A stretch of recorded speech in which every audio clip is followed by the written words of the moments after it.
Hey, good evening. How we doing, all? So, currently have Repty chat in chat. How we doing, Ben? So, hopefully, only got 6 people watching. Hopefully, some more will join very, very soon. Hopefully, my audience isn't too knackered from the BTS yesterday. It was a bit of a mental day yesterday, so it was very well just everyone's just falling asleep. Dave's awake. Hey, Dave. Hey, Nat. How's everyone doing this fine Monday evening? Hey, Rebecca.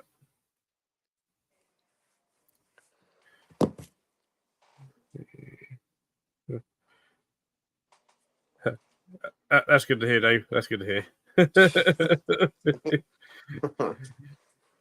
We did worry about Dave on Saturday night, whether he's actually going to make the show on Sunday after some shenanigans. So it's good to see. Good to see. Hey, Steve. Oh. Hey, oh. Wow. First of all, thank you to VivVisions for asking to come on and stuff and agreeing to this and stuff to come my little stream. For those in the chat that perhaps don't know who you are, don't know you, I do want to give yourself a quick introduction into who you are and what you do. Yeah, so my name's Ken, and I run the Instagram page VivVisions, also on TikTok and YouTube. I've been keeping reptiles for just over 16 years now, ranging from Burmese pythons to monitor lizards to agamas to inverts and mammals. Nice range there. Yeah, it's quite a selection, that's for sure. That's what I quite like. I like having a range of stuff. I'm sometimes quite jealous of people that really specialize just in like certain things because I couldn't do that. I'd like a range. No, me neither. Sort of thing. So, even though what I tend to currently keep, nowadays in terms of privately, is just inverts. I'm like, I need a whole range of them, kind of thing. So I can't just do just tarantulas or just beetles or whatever. It's going to be one bit of everything. Yeah, I'm a big fan of like tarantulas, especially like the larger species like Ferrophosa. Yeah, I do like my centipedes too.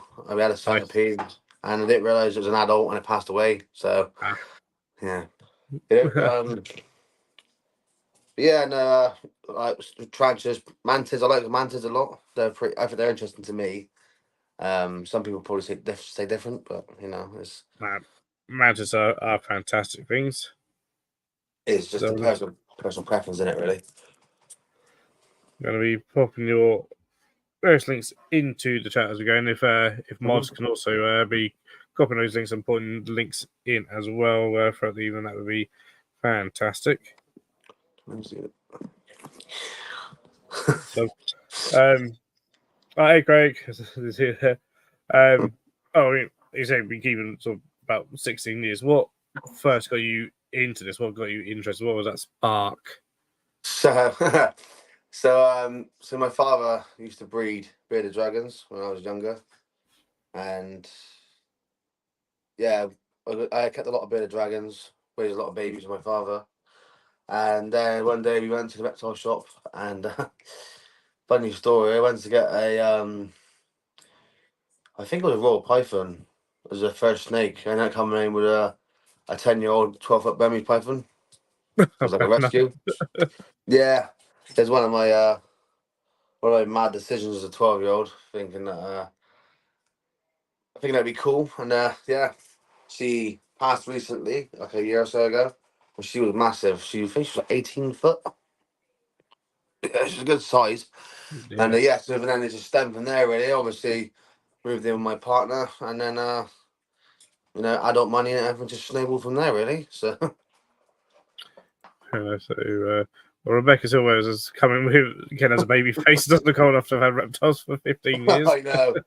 Oh, thank you. I appreciate that. Hey, Philip. Hey, Reptile Crazy family. How we doing, Sean and Emma? Hope you're well. So, um, so well, that's great. So I was straight into the deep end a little bit then with getting one of the giants and stuff. As well as that, kind of, for Leon, you start off with that. If you were to start off again, then would you do the same thing, or would you be like, "Nah, I ain't getting that sort of species"? So obviously with my keeping, I've kept various different animals. You know, I've kept like the more, as people would say, like more dangerous animals. Say like, or more like not dangerous. I say more. I don't know. What's the word I'm looking for? Agitated, always agitated. Like, you know, I've had Nile monitors, I've had anacondas. You know, I've had, you know, obviously the don't know myself, like Pharaohs and Sturmius, always angry. So, but if I was to start again, I'd probably just go with frogs. Really, I like Frogs, my nice, frogs. Yeah, I got loads of frogs. As you see behind me, it's just mostly frogs here and amphibians. So yeah, mostly just amphibians. I'll probably start with again. very nice. Hey, Amy. So, no, very very nice. As I'm saying, well, so like this year is very crazy to remember for 16 months. So I didn't get too bad, but perhaps Amy will answer that one more for you. But I don't think I got too bad. Happy birthday, had by the a way. couple of Norwegian ciders. Oh, I just don't A like the friend think of brought over from alcohol again. Norway. uh, so, well, in terms of you start up from there. What are the things that what species are you sort of currently keeping nowadays? Then Okay, so we'll go down the list. So I've got a male panther chameleon, leopard nice. gecko, Aki monitor, bearded dragon, Burmese python, bosque monitor, four royal pythons, and then behind me we've got Gumbo, my bullfrog, Diablo, my diamond python, four, presumably be four male white tree frogs. They all keep croaking. Pac-Man frog, crested gecko, cane toad, and then I got so on the transfers we got the salmon pink, OBT, and recently got a sling from Dave Fisher. The Nice, got a Klein Kraken sling, which is growing nice. pretty fast to be honest with you.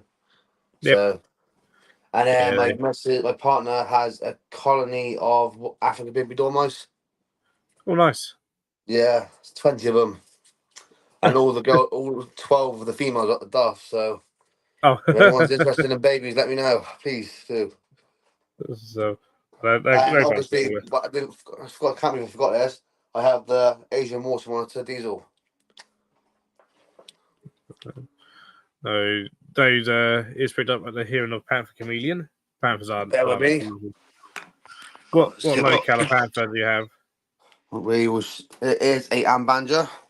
Ooh, nice. Let's see if I how do I turn the camera? I'll try to do it this way. Ah, look at him. Hang on, let me put that on the bigger screen. Ah, he is stunning. He looks to deceive. He is a bit of an ass sometimes, but yeah. There's the thing with male panthers. They tend to be either really nice or a But, little bit sort of aggy yeah, it's going to be sometimes. really nice when they give me absolute knobs. So, Unfortunately, mine's a knob. So my parents have a nice female panther. nice. I Oh. did consider getting a female at one point, but I for now I'm not breeding because I'm supposed to be moving house soon. So I want to have everything in place before I move house. Apparently, we're keeping you so that we can steal your reptiles. Apparently. I'm pretty sure most things are going to sleep, but some It's stuff is drugs. still awake. No, that's cool. Oh, hey, Greg. There's this poor beautiful chameleon. Thank you. So, yeah, so no, real nice ride. Hey, Amy, given the time that you've kept, sort of 15, 16 years, just like your husbandry has perhaps changed over those years and stuff, from when you Mm-hmm. started to what you're doing now. And so, as with everyone, or hopefully everyone, it changes as you progress and stuff. Mm-hmm. I know myself when I first got, I used to keep reptiles privately. When I first got them at 7 years old, I look back and go, "My God," kind of thing. I kept them like that Yeah. kind of thing. What are the sort of things that, how where you started to where you're now, like they've changed over the years and stuff? Yeah. So obviously, when I first started, obviously, because my father was quite old fashioned, I would say. So, obviously, we were using just normal UVBs back out. It was like what, I don't know, what's now 10, 15 years ago. And it's like a lot has come different. So obviously, all animals are UVB halogens, but that back then it was just like the solar basking bulb for bearded dragons. We didn't really use UVB, but obviously Yeah, now with this a thing called the internet now, so hopefully people can sit and learn and use the preferred lighting methods of animals. It's pretty much it. It's obviously everything, like I said, everything's a halogen. Obviously, apart from this stuff here, it's just UVBs, LEDs with heat mats at the moment. But once I move house, it will be everything will have like heat sources in there, such say. yeah. I I mean, think that's the room temperature itself is like 27 degrees in there. That's why I have to over the window. Yeah, no, definitely. I mean, it's one of the things I remember. Like, yeah, my first reptile, leopard gecko, when I was 7 years old, and because the information he was given was no lights whatsoever, kind of thing. Hmm. All you need is a 2 foot viv, a little scatter in the sand, and a heat mat, and that's it, kind of thing. Yeah, It was or a very, fish tank back there, wasn't stark it? and That barren. fish tank. Yeah, hide in the corner in a water bowl. Cool, you're set. Yeah. And then I look back now and go, oh my God, what the hell? No, Yeah, sort of thing. definitely. And I was like, lights, all the lights and stuff, moist areas, and whatever. If I was to do one at, again, or when I had one at the zoo, that work out, I was like, right, this has been ripped out, this has been changed. I'm getting to climb in areas so it could climb and Yeah. stuff, you know, all that sort of thing, and that just comes with time and with research and knowledge being shared and Hmm. stuff. And Yeah, stuff. like I work at a zoo as well, and so I like when I first started, I uh I noticed a few things that doing done a little bit different than how I would do it, and obviously I explained to them my certain bulbs don't work for this animal. It needs to be higher heat or something like that, and it's just learning, isn't it? Really, Yeah, yeah, absolutely it's, is. it's all down to learning. Really, people want to listen, Uh, and people will listen. If they don't, they won't. But so Rebecca Silver was support at 16. She had a beardy. There was no info online really, but then I had her on sand and a fish tank with a house light bulb in it for years. Somehow it lived for 14 years, changing their setup constantly. mhm. So, It's mental. as new info came out about them. Yeah, of So, course. Like obviously back then it was like you said, internet wasn't really a thing for animals. that's it. There wasn't much information out there.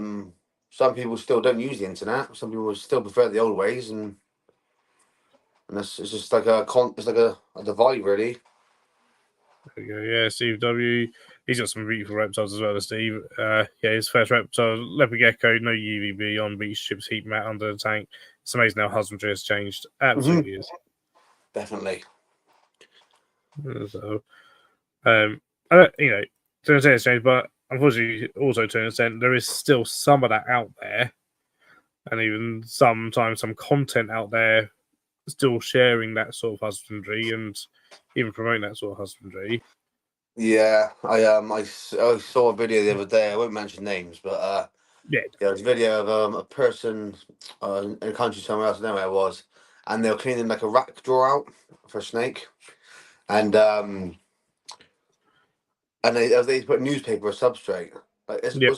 it's great, Then they can't read those, so it's not really stimulating for their brain. But I think that even I don't know how to say this really without offending people, but if it works for people. Do you know what I mean? Like if it's been used for breeding, of course it's I guess it's okay, but I just wouldn't use them. It's not my preference really. Obviously, like I've read Bearded Dragons. Some people Bearded Dragons on newspaper. Yep. Some people don't. It's just the preference of the person, really, isn't it? It's very. It's also sometimes like big gets on like some of the big breeds, especially like in the States and stuff. You see it a lot with like the rack system, the big rack systems and everything else. They don't have to keep animals, basically so that animals are sold almost as cheaply as possible. Kind of thing, because people don't want to spend huge amounts of money on an animal, kind of thing. Unfortunately, sometimes I think it'd be nice that if we were like, actually, I want to spend a bit more money on this animal, knowing that it's being kept in a certain way, Mm-hmm. kind of thing, and having all that documentation behind it, kind of thing. There's also a difference between large scale breeder and pet keeper. Yeah. How you're going to keep it and stuff, how you're going to appreciate that animal perhaps a bit more. Yeah. So And it's similar in the invert world as well. It's similar, why my breeding sort of enclosures for inverts are very different to my more display enclosures for inverts. Yeah, no. And stuff. Well, I used to breed tranches back in the day, and I'd only use bra plus tubs, and now I wouldn't even think of using bra plus tubs for anything. Yeah. So obviously it changes over time. Yeah. Like I said, but if you're breeding a tranche that's only this big, like say Davis Pentalorus, it works okay because it's got some space to move. If you got a sturmy and a bra plus tub, it just doesn't really work. No, yeah, it's all. So, that's the crazy thing. But thing is, it's always about how you deliver the advice. Some people think a point. Mm-hmm. I don't think it's the way you should do it. The community and hobby should support, advise, guide, and encourage people. Absolutely. Of course. One of the best ways I think of sometimes encourage someone to improve is like, this is how I do it. This is what works for me, kind of thing, and try and almost for them to kind of go, actually, I want to emulate that kind of thing, or Yeah, no, yeah, I could do that too, and oh wow, even if they get like, oh, I'm jealous of their enclosure, I want to do the same thing. mm-hmm. Yeah, I think no, of that's always course. a good way. So, hopefully, fingers crossed soon. I'm either moving house or I'm building a reptile house in my garden. One of the two things. But I want to do some walking enclosures for my water monitor, which should be 8 foot wide, 7 foot deep, 8 foot tall. It's big semi-classic area, and then the other side, I wanted to do another walking enclosure for a new species I'm getting. It's like the same sort of setup, but it's for just a completely different species. But I want to be cohabiting in that as well. Yep. So that's another topic that I think should be talked about a lot more as well as cohabitation. Absolutely, because all too often it gets shut down with kind of thing, and it's one of those things that yes, someone just getting into keeping, I would never advise cohabiting anything. Yeah. But when you've been keeping for a certain amount of time, whatever amount of time, and you're doing your research, you just soon find out there are certain species that can thrive cohabit. Yeah. So even mixed taxa sort of thing. We do it in zoos all the time. Yeah, no, exactly. That's what I mean. So, you like I said, you work in a zoo. I work in a zoo. They do cohab. Zoos do cohab. It's not just one. There's loads of zoos. I went to I don't know if you've ever been. I think it was Nuki Zoo I went to, and they got this massive big reptile house, and on the left hand side it was a ginormous 30-foot square enclosure with like tortoises, poison dart frogs. I think they were Antoni. The Santa Isabel's. There was a sloth in the canopy. There was lizards running away with the walls, and this whole thing's just open. Yep. But when people like me and you want to keep it home privately, can have it just gets shut down. Why? It's like in the wild. I know there's space for animals to run away in the wild, but it's the same in the wild as it is in an enclosure. As long as the animals come from the same place, they can cohabit together. That's it. And you put those kind of got those plans, some backup plans and stuff, and things in place. There's up to. I've been to Newquay for years. I need to get back down there at some point. It's a brilliant zoo.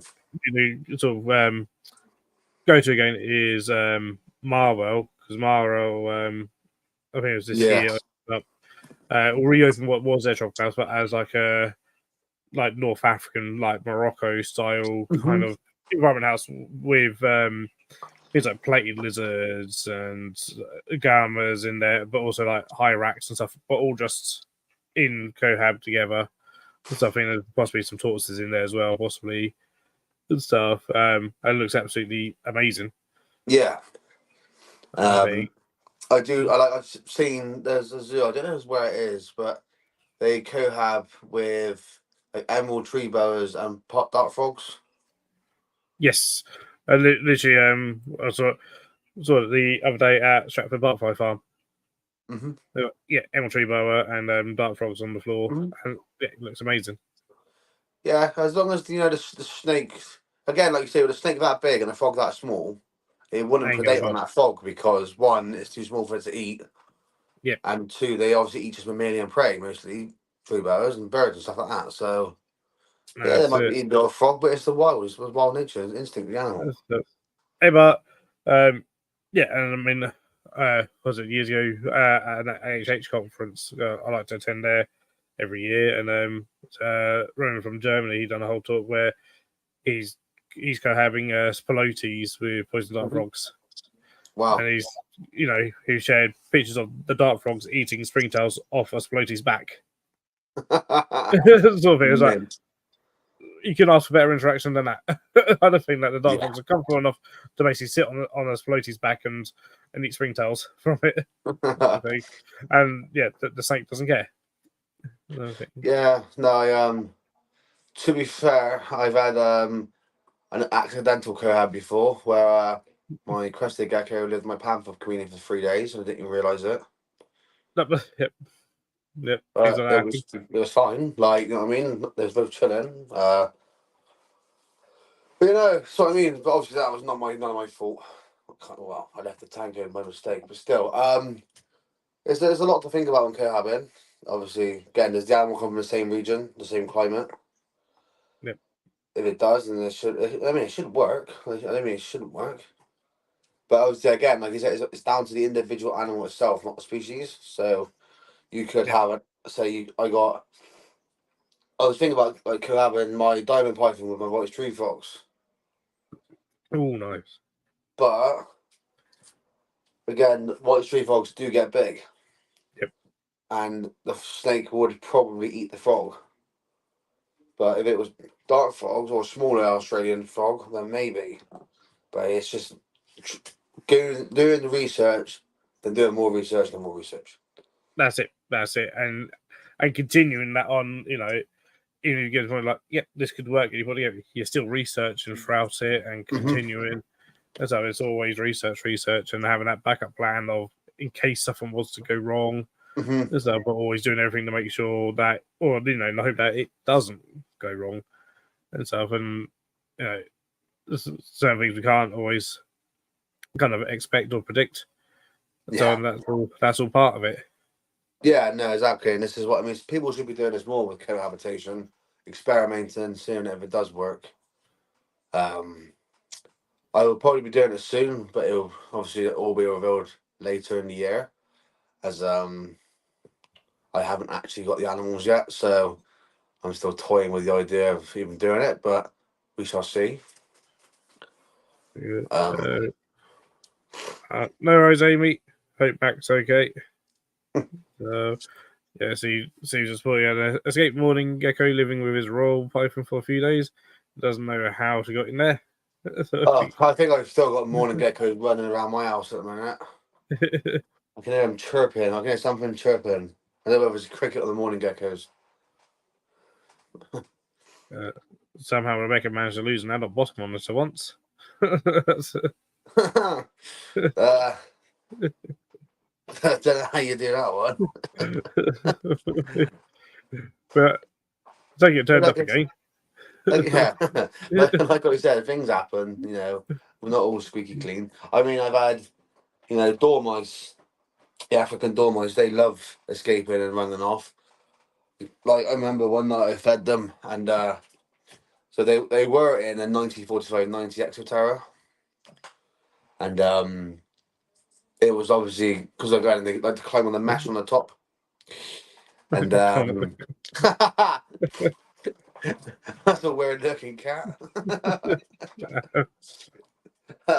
Yeah, and obviously I've opened the door on the Exoterra, and kind of forgot that the mash lid on it, and yeah, there's all like I took that back for a second, and there's like two of them got out and just ran off. Yeah. It seems like what could come with an arm after he's thinking the cat if it keeps scratching the furniture. Well, I don't think anyone would button either. To be fair, I'm not really a big cat fan, so. Yes, Back Steve with a is Nile monitor. potentially getting a Nile monitor, so he's planning the build of that enclosure. Nice. So he's How going big to is build it it? himself. How old is this Nile monitor? I think it's still a fairly young one. I think Mm-hmm.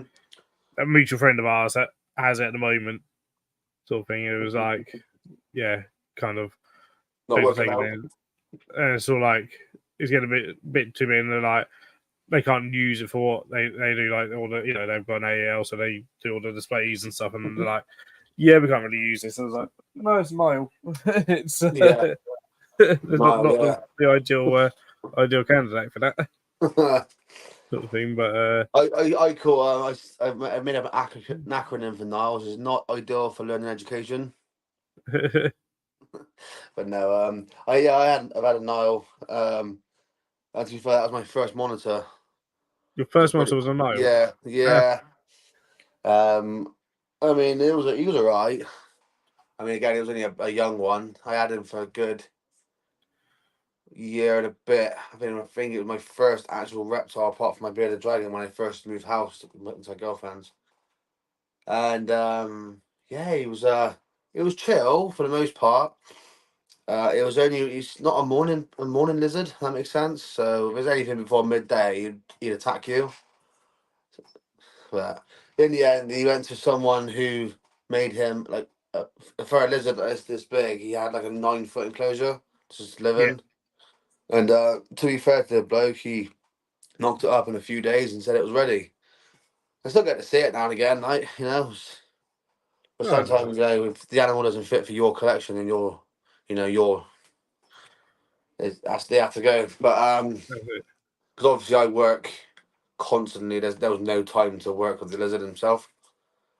But yeah, no, he was going to go to Bristol Zoo, but they had no space for the monitor at that time, so I just went to my friend's house in the end. So yes, he was a couple of years old, but he's got space for a massive enclosure Mm-hmm. or room, that was going to be a bathroom sort of Oh, thing. Yeah, he's sick! planning on. That'd be nice to see. So, and yeah, he's going to be building. Yeah, so he's actually going to be building my parents a rhino iguana enclosure. Oh, I love rhino iguanas. They're my favourite iguana. So, because my parents, they've got about a new their one's it's only a few months old, so it's still nice and small at the moment. It fits in the Yeah, bed, I love rhino iguanas. sort of thing. But so that's earmarked for when it starts getting bigger. There you go. Greg has asked actually a question for us both. In our opinion, what would be a good first chameleon species? Ooh, That's quite an interesting one. to be fair, all chameleons are grumpy Yep. in my mind. I've interacted with I can't get my words out. Many chameleon species. I would say the more hardy ones are panthers. Um, Obviously I've had a banjo, I had a veiled, I've had pygmies, like smaller species of chameleon. But yeah, I would say panther chameleons like ambanja, amberlobe. Is it nosy mosquito or something like that? I don't know the actual name for it, Yeah, but nosy misto, and there's all sorts yes, of yeah, all the French sound like French names in it, but no, yeah. yeah, panther and banjos are my favourite. I think they're very striking. You get different colours. But yeah, don't get loads of them because it's like Yeah. Pokemon addiction. But yeah, I reckon ambanjas are my favourite. I reckon that's a good first species for anyone. Yeah, I mean, for me, I would say like a panther. Sometimes I know like a lot of people get Yemens as their first. Yemens can be. I know Ben Reptichat's got a Yemen. I believe it's a Yemen or a veiled. I'm not entirely sure, but yeah, I heard they can be quite grumpy. yeah. Yeah. Every Yemen I've ever either kept or worked with has been just the grumpiest thing ever.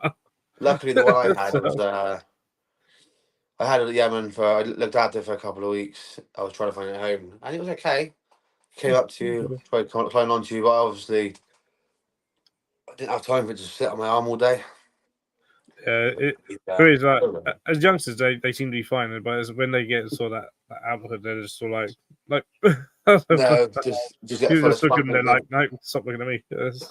Staying come near. Um, whereas I find like panthers, I mean, I've been quite lucky. Like of male panthers I've interacted with have been always like fair, fairly laid back and like even like we'll come out and be handled sort of thing.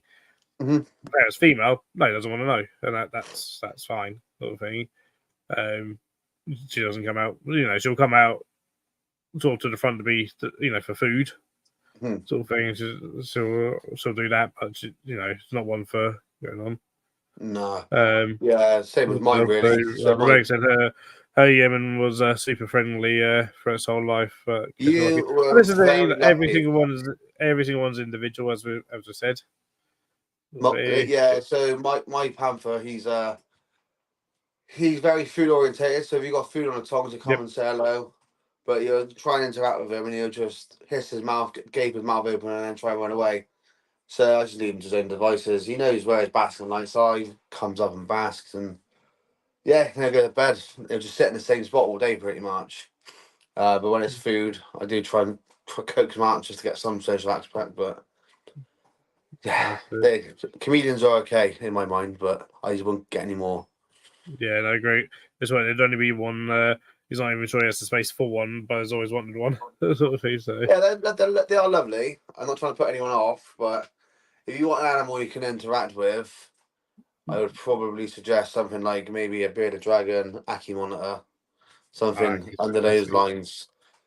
I reckon the guy I got the panther comedian from, he rehomed him to me, and it was more like a showpiece animal. It was just a. Yep. That's why he's so angry all the time, because he was for the first year and a bit of his life he was just left to his own devices in the kitchen. I tried working with him, and yeah, stuck in his own ways, I guess.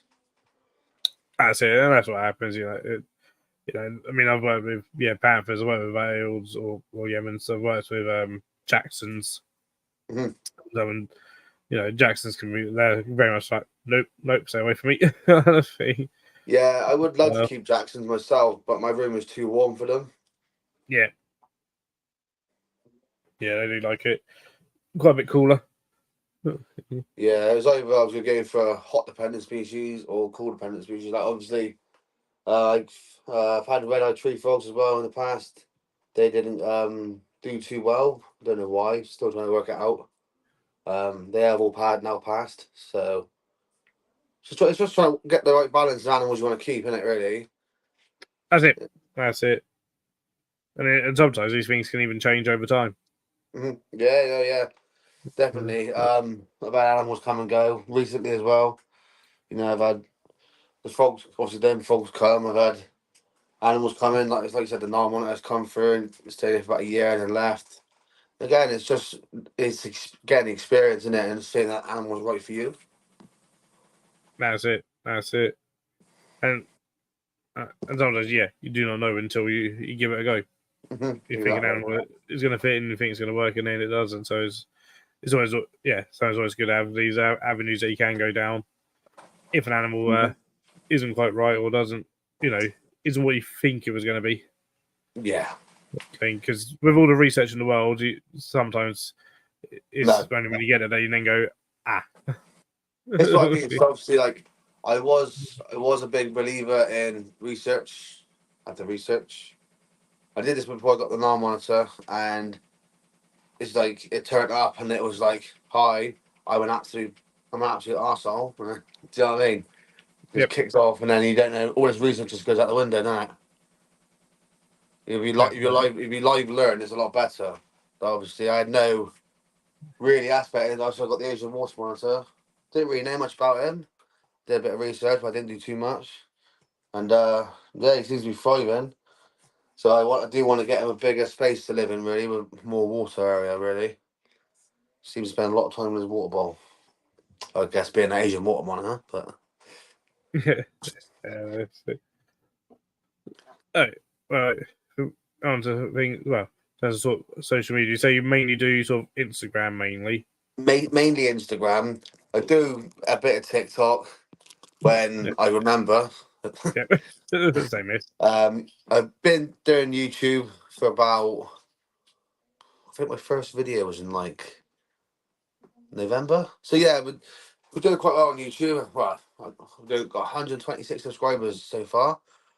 I basically just do videos like vlogs, trips out, what I keep here, new animals, build videos, that sort of stuff. But mainly it is Instagram. As Yep. well. Mostly at Instagram. Yeah. So, what made you start sharing more online on social media? So, was it just a case of like, oh, I've got these ideas and I just want to share these with people and chat with people about these, or was it you wanted to do education? So my idea was obviously I had my own Instagram private account, and then I was seeing a lot of things come up like people keeping reptiles and sharing their experiences. Really, and I thought, oh, even if it doesn't make a difference, I'm still posting stuff, trying to show what I keep and how I like to do it, um, and what works for me, works best for me, really. Um, and I don't expect to get this many followers. I nearly at 2,000 followers now. Um, and I'm really enjoying it. I really do enjoy posting videos and stuff. Um, I am going to do a video on YouTube soon about like breeding insects for feeders and stuff like that, Yep. and how to supplement gut load and all that sort of stuff. I just started breeding my mealworms because they cost me an absolute fortune. I mean, obviously, because I got pygmy dormice, they go for at least 5 boxes of mealworms a week. Oh, yep, that's the Yeah, money's it's worth. an absolute killer. And obviously, you got the leopard gecko, the bearded dragon, the boss monitor, because again, it's bigger than the boss monitor. Likes his mealworms. Obviously, all the frogs like the mealworms too. I didn't give them that much because they're not supposed to give them to frogs, but I don't see the problem. Sometimes it's just a variation in diet, really. But no, yeah. So I just wanted just to share my experiences and just share what I got, really. That's it. So, good from Amy. You just bought other dormice and micro squirrels. Yeah, they are. I would get one out, but they're absolute nutters, and they'd probably They'll go probably be run. everywhere. Yeah, they are the little micro squirrels. Yeah, so I got it's 2.10 and what? No, 2.8. No, hang on.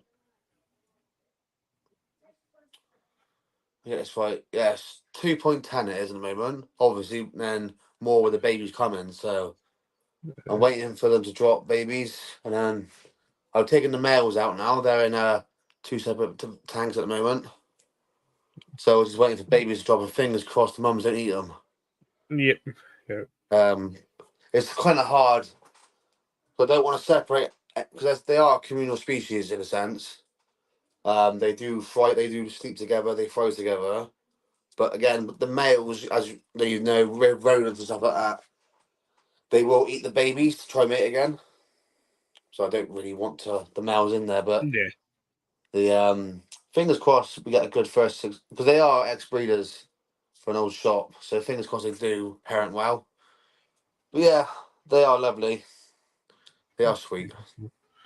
That's cool. So, okay, it's actually coming with quite a good one. Of thoughts and advice to those that hoard reptiles and inverts. Is there no thought to the end goal? How do you deal / advise these people? And that is a really, really good question, and sometimes quite a difficult one. Hmm. It's a difficult one to answer, isn't it? It is because it's how do you define someone that's hoarding? Because that can be very different for each Yeah. person. Very like I someone having 5 could be far too many for them, yeah. and be So hoarding. Someone that's got 300 different inverts may be absolutely fine. I think what these guys are trying to say is the fact that like people who buy big snakes and buy more big snakes and more big snakes and big frogs and stuff like that, that they have no end goal. Like again, I know I've seen people they keep just a year-old Burmese python in lock and lock boxes that they come back from the shop with until they've gets too big and it goes sent back to a rescue or Yeah. it happens. And sometimes it's not the fault of the person buying. Sometimes it's the fault of the shop that's selling it to them, and they Yep. keep selling Sometimes, to yeah. them. They keep selling to them just because they want to make a buck off of them. But and yeah, it's just people just have to think the end goal. Like I had, I've got a Burmese python, and my end goal will be to put her in a, hopefully, fingers crossed, a big enough walking enclosure that she get a space. Um, but again, like I said, I get what you're saying with the old the hoarding. Some people do just have an addiction to buying animals, Yep. and it's a Yeah. lot different with like you say, with inverts because inverts like praying mantises, they don't really live long, No. and they don't need loads of space. So you can go and buy a million mantids, you know what I mean, or ornamental tarantulas. They live a long time, um, but they don't need loads of space. And it is quite easy just to fall down a trap. Very easy to fall down these tracks. I mean, as I said, like with inverts, some of them are super super cheap. Mhm.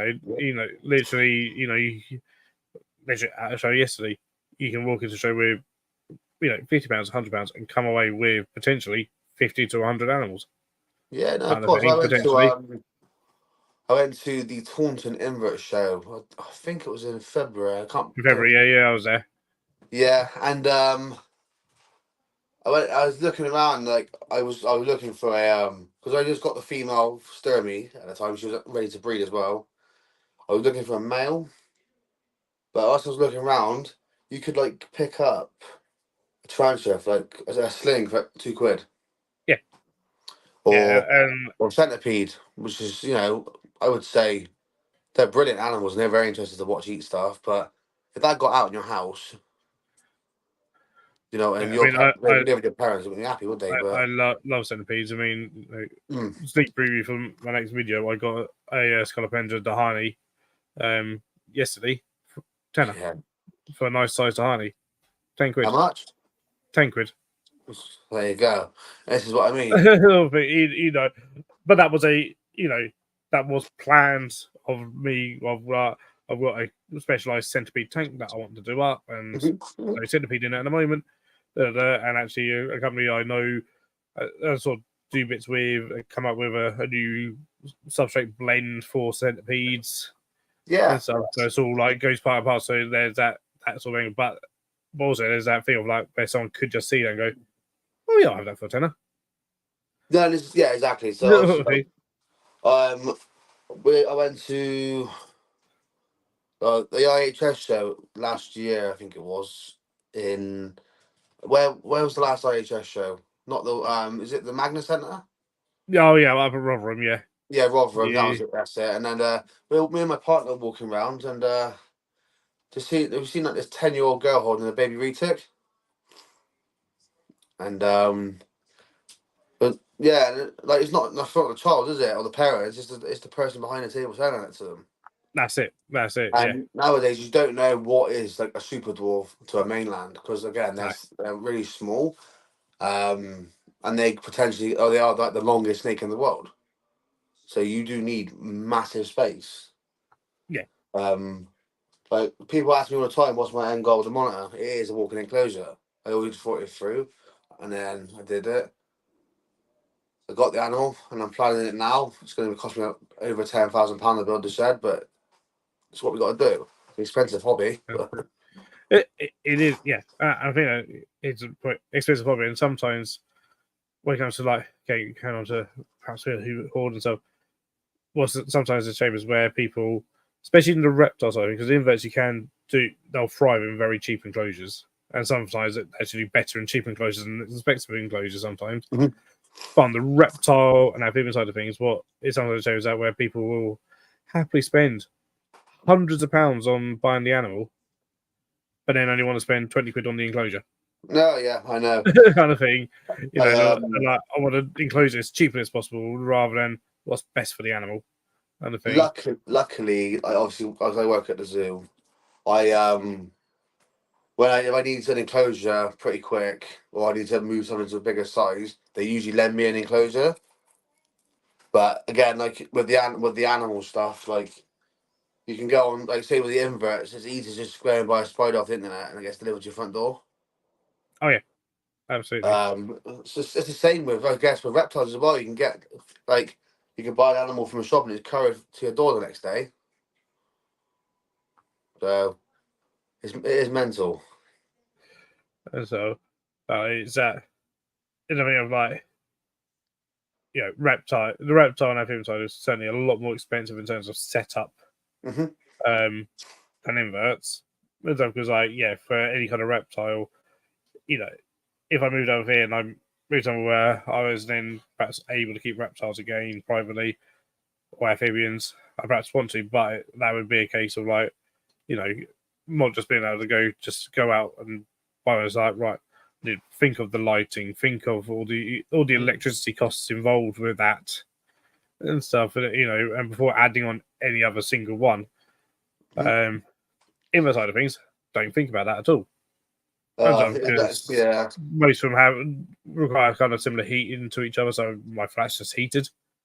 yeah. So I have heating on pretty much every single day of the year and So stuff, and only a few that need more specialist heating and stuff, and then they're the ones that's like, oh, right, will this one work and stuff? yeah, But even they, you know, even with that, it's still a case of, you know, with inverts, yeah, I'm in a one bedroom flat and I can have I've got well over 100 different species. Mhm. No, this is exactly so. Obviously, with the like you said, electricity costs, I spend a lot of money on electricity keeping all these animals warm. But we don't. We turn the heating off and the gas off because we just get a warm house all the time anyway. Yeah, So it kind of counteracts in a way, but it's still expensive an electric bill. yeah, Like yeah, I've had letters going, why is your electric bill so high? yep, And I had to explain to them that I'm not, not growing drugs in my house. Is I've actually got loads of animals in my upstairs bedroom. yeah. Because there's always the first thing like, oh, you're like, no, I've just got animals that need Yeah, require a like, huge amount of power, huge amount of but I had you know, obviously because the UV lights on this side and the windows that side, you get a lot of people like looking through the window thinking, "What's he doing in there? What's he doing in there?" yeah, So yeah, yeah. So yeah, that. I mean, another one would like, you know, obviously again going with the sort of horn and stuff. Everyone gets a dopamine hit when they buy a new animal. We all do. So no matter who we are, it's that real feeling of excitement that, you know, dies very quickly. That yeah, dopamine hit. So, and sometimes one thing, I mean, I saw that sort of early on because we can all fall into it, was transfer that dopamine hit from perhaps the new animal to equipment. yeah. They No, get just the that's same yeah, sort of yeah, yeah. dopamine hit from the equipment, and you know, be like, oh, this is exciting and stuff. You know, like one of the things I'm really excited about is that I've finally got a luminized LED bar kind of Luminite, thing love that's it. going to go on stuff, and that excites me just as much as what I bought yesterday. You know, Yeah, sort of no, in my mind. yeah, and I mean, like obviously now that I'm comfortable and happy with what I'm keeping, I can now focus on upgrading some of the animals that do need upgrading. Obviously, like Yeah, the water monitor. I've got a new animal coming soon, again, which is a baby. So it's going to go into a quarantine setup in a completely separate room for a good 6 weeks, and then I'll be introduced into here. Then obviously start out there. So that's when my dopamine will start hitting again. When I'm kitting it all out and yeah, doing the builds and stuff, and that yeah, lasts so much longer. yeah, exactly. It'll last months because I'll get so impatient when I get it finished. So Yeah, yeah, and it's that, yeah, encouraging people to, yeah, do builds again. Show if you've got a really nice planted enclosure or whatever, show them, and trying for them to perhaps go, oh, I want to do that too, Yeah. kind of thing. And then you start changing, and going, and then you start changing your husbandry as well from that, because you're going, well, I can do this. Oh, I'm really enjoying this. I'm seeing the animal more. I'm seeing behaviors I don't see, well, and stuff. And so, and that's sometimes where people start going, well, actually, I want to keep less animals, but keep them in bigger and better enclosures. And this is the plan. So everything that's in this room will. So basically, it'll be again like this. Will probably all get changed again. The whites freefolds are going to go into. So they're in a 45, 45, 60. And now they're going to be going into a 60, 45, 90. Mm-hmm. And then that's a Pac-Man frog. He don't really move much, but amazing moment. He's a 45 cube. The Crested Gecko's happy in there. But also the Diamond Python will be going, because again, it's like a little worm in a second, but it will be going into 3, 5 by 2. So yeah, I want to upgrade as much as I can, really. That's the plan of the next coming year or so. I want everything to be upgraded. Obviously, with the exception of the one new animal coming, I'll probably be content then and just get everything done. But going back to what these people say, that people do have like this dopamine hit, but in the end of the day, some people, I'm not saying much, but shop owners should learn to put a cap on people's what they're buying. Yeah, sounds like ask questions. And if they're Yeah, not, what's your end goal with it? Like my exactly. shop, they know me so well, but they always do. Like if I say, "Oh, what does this animal need?" and I'll ask them what the end goal is for that animal, like what they need when they're older, not just what they need now. Yeah, absolutely. On silverware, Rebecca's put, I think sort of comes into when you have too many that you can't provide the right care, and then it's classed as sort of versus collector who can keep up with the care of them all. Yeah, Exactly. Yeah, no, and that can exactly. be a different amount for different people. Yeah, like I said, I only work 2 days a week because I'm still doing my studying and stuff like that. So I'm here a lot. So I come in this room 3 times a day. So in the morning I'll come and do water. Midday I'll come in and do I'll check all the lights and check all there's no poos anywhere. And then I'll come in the evening, and then I'll obviously do the nocturnal stuff, so the frogs, the mice. I'll feed all them, feed all the insects. That's the gut loaders, stuff like that. And then the next day, alternative day, I'll feed all the lizards. Do you know what I mean? It's constant cycle. But like I said, with someone who works full time, if I was working full time, I wouldn't be able to do all this. I mean, it goes with, you got to sacrifice certain things, and you got to decide what you want. Like, I'm always constantly thinking about in terms of my collection, like, right, what's sustainable, what's not sustainable, what's doing. If stuff is feeling like a chore, it's like, right, that's too many of that thing. I need to reduce kind of thing or whatever. In terms of whatever it might be, or what's my end goal with these? Have I just got them because I've got them? Well, in that case, then perhaps I need to move them on. Someone who's going to appreciate it more and stuff. And that's not, it's not a quick fix. It's not a quick answer. Something that you think about for months on end of like, but yeah, I work full time. I'm lucky that I live where I work, so I have no commute kind of thing.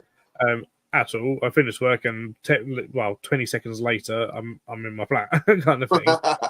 Literally have no commute kind of thing, and so, but the amount I've got means that I perhaps have to sacrifice evenings going just down to the pub with work or whatever. Sometimes I'm like, no, I've got this to do. I need to do this and stuff. And I'll sometimes literally finish work, come up here, and basically start work all over again. Have a break, before dinner. But I'll certainly know myself to go for finish work at 6, go up here, get changed, or have a shower, get changed, and 6:30 start doing my animals. Yeah, and not finish until sort of midnight, and that'll be not all of them, sort of thing. I'll be a certain amount, and then do the same the next day. It's sort of thing, because I break it down of like, this time I'm doing this lot, this time I'm doing this lot, this time I'm doing this lot. Yeah, it takes time.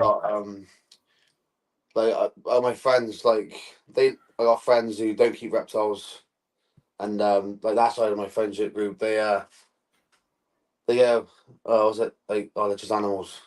But luckily, because I went away from my friends, right, for like a weekend away with my friends, and luckily my partner's here to look after the animals. But if I didn't have a partner, I wouldn't be going away. Yeah. And but again, because I enjoy the animals, I get more enjoyment out of my animals than I do going out with my mates. That sounds really sad, but who cares? Like, So, sergeants wise, what sergeants asked, do DWA species take your interest? yeah, mine, but not my partner's. Hmm. That's a simple answer. No, I do. I love to get DWA. I'm a big fan of crocodilians and venomous snakes. I love them. Um, if I had the space and I had the means to, just have just a house full of animals, I would. But again, at the end of the day, I've obviously got someone else living with me, so it would be a bit unfair if I went into that sort of side. Because again, it's DWA for a reason. Do you know what I mean? Yep. I'm big fan of crocodilians. I've always wanted a Cuvier's dwarf caiman. That would be my first choice Cuba's of nice. crocodilian if I can get one. Um, but yeah, no, it takes my interest, but I just couldn't do it right Yeah. now. Maybe in the future, maybe yeah. But if I get a big house with a big garage, then maybe. But No, that's fair enough. Hey, John, I'm trying to be a yeah, member try. for 16 months. Going down the chat. If anyone's got any questions, just fire them away. By the way. Uh, so he's always been doing a lot of upgrading recently, and it's great feeding and benefits to animals as well. Mhm. That's it. Arizona, yeah, crazy reptile families, 100% agree. CW, there's massive difference to hoarding and collecting. Just like to hear thoughts on topic around those who don't consider the full picture. You can use Yeah, definitely crosswise. Yeah, absolutely. And it's always something that we should be talking about all the time. Every now and then. yeah. I So, know people keep just free animals. I know people keep over hundreds of animals, yeah, and at the end of the day, as long as you can actually look after them all properly, then there shouldn't be any problem, really, should there? But I know people like you. People say that keep them in tubs, and yeah, doesn't really benefit the animal at all, really. so I don't know if anyone has, but Sir Evers has asked if anyone can share Reptile Crazy's link. So if mods haven't, to go If and you go share. on my Oh, Instagram page, you should be able to find them on my followers, there you go. or I'm following them actually, so it'll probably be easy on that side. There you go. Yeah, see, just thought, yeah, you got to the point where you got too much to look after the animals, so thinned out the collection. It's going much easier, and it's better for the animals and better for me. Exactly. Yeah, so my collection was say before Christmas, like really snake heavy. So like we had a yellow anaconda, we had two Burmese pythons at the time, we had uh like corn snake, we had loads of different snakes really. I know obviously some of them were like rescues that been dropped here just to be temporarily looked after while they found homes. Some of them never did. Some of them went to people that I knew, so then they're still in their care. But because it felt so much like a chore for me, I had to thin it down a bit. It happens. Like, we're only human. But I couldn't look after more than what I got now. Obviously, without my partner, you know, she is really a saving grace. Yeah, no, that's it. And there's knowing, yeah, what your limits are. So, Steve's become a new member. Night, Greg. Oh, and Craig's gifted a membership, which has gone to Silver Weathers. Fantastic. Cheers, Craig. Silver Weathers will be a member for a month. Um, and yeah, continuing on with this sort. Well, yeah, I think a lot of us, if we're honest, we've been there and we've got ended up with too much of stuff in or whatever, and then had to thin out. Can't sort of coming down. and that can change depending on your personal circumstances, Mhm. depending on, like I say, you work, relationships, family, all sorts of things Yeah. can change how things are. And it's always good to, like I don't quite regularly. I'll think about my collection as a whole of like, am I happy with this? Am I, is something getting too much for me, or is that okay, or whatever and stuff. Yeah. So at one point I had just far too many stick insects, basically, and they were Yeah. stressing me out. So I was like, right, I'm calming them down, sort of thing, Yeah. and I stuff. had, And then it was like, oh, this is much easier, this is much nicer, and just got a few and stuff, and just a few species, and not masses of species of those and stuff. yeah. That no matter how many I was selling at shows and stuff, I always seem to have too many of them, kind of thing. Constantly stressing me out. And it was like, it became much, much easier, much nicer again. I was like, okay, cool, that's what I needed to do. And so when it's Yeah. realizing when something's become that bit too much, when it's become that chore kind of thing, because it should be enjoyable. You should be enjoying doing everything, the maintenance, the feed, and the cleans Mhm. and stuff, Yeah. and not think like, oh, I've got to do this thing. It gets to that point sometimes. Obviously, when I had the colony of morning geckos, we had over we had them in this the old. I still had a 60, 45, 90. Was about to convert for the whites. I had over like 60 of them in there because again, you don't really notice. All you got to do is just change their food bowl. Or I didn't Yeah. have that. I got 7 different food bowls in there because there was so many of them. And in the end, I was like, oh, that's enough.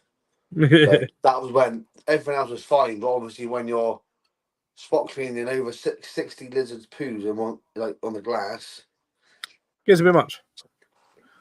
it's Yeah. much. It is real much. And obviously, because it's in a glass tank, you open the doors and you get loads of escapees whilst you're trying to clean the glass. So in the end, I just moved them all on. That was a very fun day. That was a very Yeah. fun day. Yeah, definitely a few got out when I was trying to get rid of them into boxes, but that's why I'm pretty sure I can still hear chirping. It gives me nightmares sometimes, but The strongest support, he's got the right amount that he can keep, and probably send someone soon and replace them. yeah, it's all about gaining experience and things. Like again, Yeah. if you want to get different animals or more animals, then make sure the ones you want to move on find new homes first. That's what I've found works better. Yeah, that's Don't it. just keep them, kill all of them all, because I know we all get attached to all the animals we keep. And it is hard when you got to move certain animals. Like when I moved my Nile monitor on, I was so upset that I couldn't keep it. But again, like like a potentially 6 foot predator of a lizard, it's not really viable. If I got kids coming, if I had kids one day, but Here's a good one. So, yeah, Reptile Crazy Families will ask, what wouldn't you keep and why? That's a really good question. so I wouldn't keep. So I would keep croc monitors. Never. I think they're very dangerous animal. Again, Nile monitors. I wouldn't keep one of them again. Again, I keep an Asian water monitor, but they are the more placid of the larger monitors, in my opinion. I wouldn't keep, even though I love them and I adore them, I wouldn't keep anacondas and I wouldn't keep retics. The Burmese python I have now, she was like handed in to us, and my partner fell in love with her, so that's why we've decided to keep her. But I wouldn't really keep big snakes. I'm not obviously because we haven't got much space for them all. If I had so much space, I'd be having loads of them. But um, well, don't know really. Like I love all animals, but again, there is a fine line to keeping. But like a crocodile is very potentially dangerous. Yeah, yeah.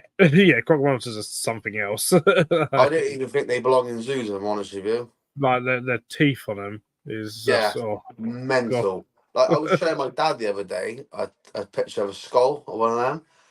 So I went Yep. to Exotics at Heart and they had one for sale in there, and Okay. I'd never seen one in the flesh. Like obviously you see them all over the internet and stuff, and like you only see one in person, and you can see his eyes moving like this, and like seeing it thinking, and like Yeah. that can potentially rip your fingers off. Like I don't know. I wouldn't really fancy losing my digits. Yeah. I've only ever seen them myself at places like Marwell and Crocodiles of the World and stuff. And Marwell, they had theirs done where basically they work with them as if they were tigers. Yeah. So, like, Have crocodiles in the world got a croc monitor? I never. they certainly used to. I don't know if they still Yeah. do, but they certainly used to I have a went. crop monitor.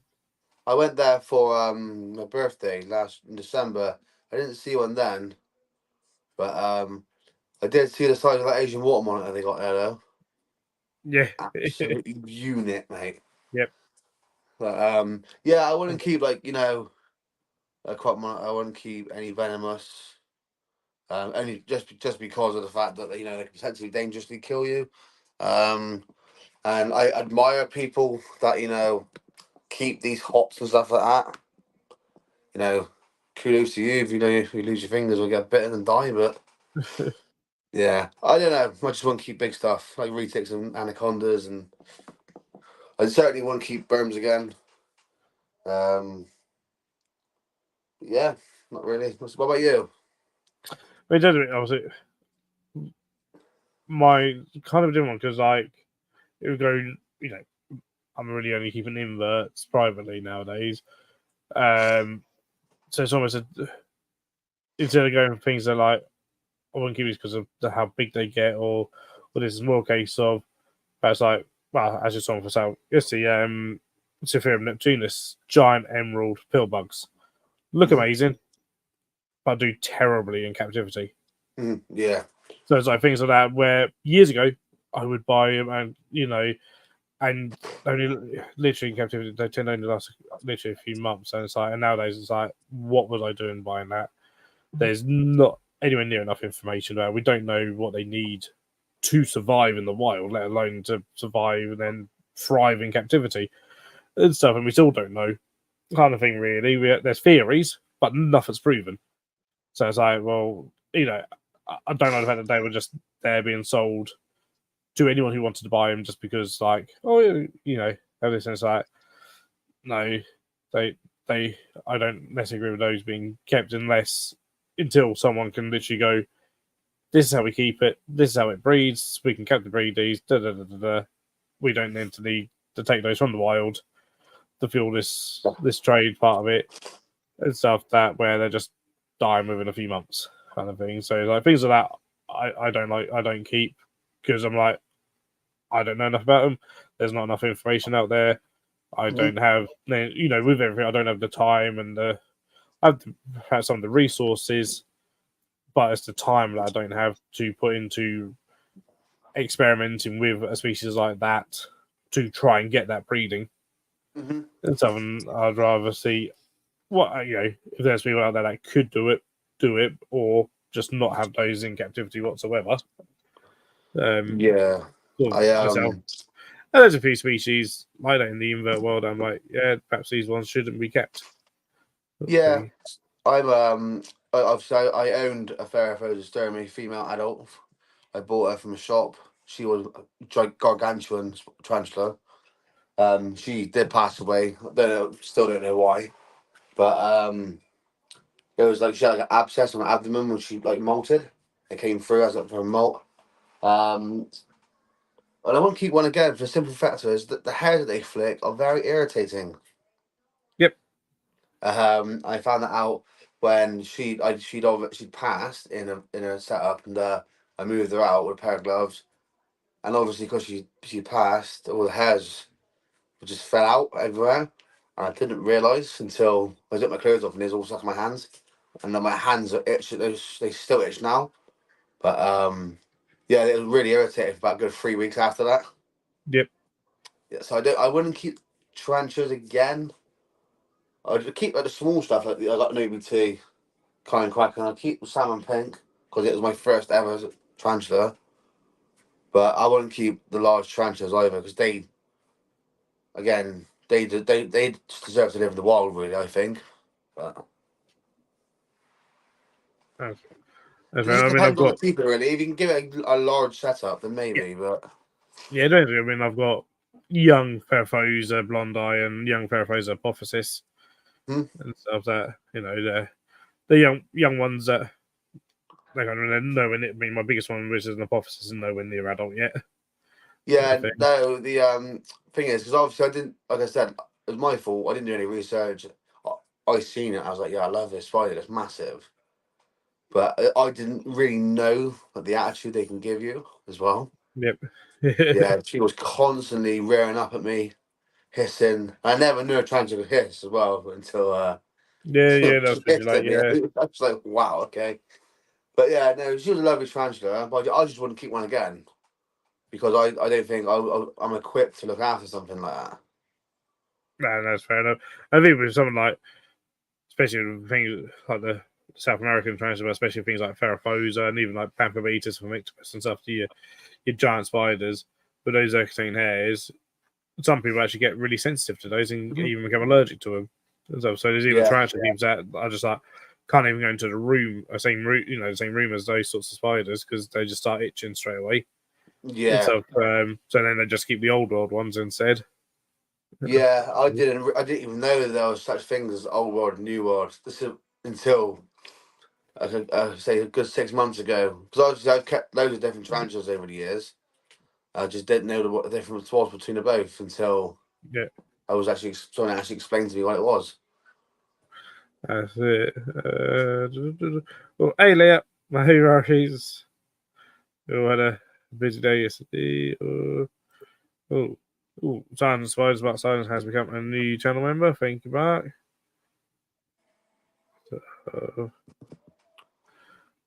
Uh, oh yeah, Steve W. Yeah, croc monsters too far scary. They certainly are. Yeah, I've kept a lot of reptiles in my time, and even I'm still scared of things like that. Yeah, no, I Like wouldn't want I to will not go. want to lose a digit. I value my fingers. Leah's been a member for 16 months as well. Is the is good. Where would you want to go herping? Oh, you're trying to get it out of me now. So I've got uh, got a few trip planned next year. Fingers Oh, crossed nice. they'll come through. But I do want to go to Peru and Brazil. I do want to go into South American jungles and go looking for animals out there. I'm going herping soon near where we live. Actually, there's a place in Bristol called the Avon Gorge. Yep. So there's the place that there's a lizard that lives. It's only the only place in the UK where it lives, and it lives in a wall by a suspension bridge. Okay. Yeah, so that these little wall lizards, and they're pretty cool actually. Nice. Um, so yeah, I'm gonna go check that out, and then fingers crossed, I want to go to the Everglades as well. Yep.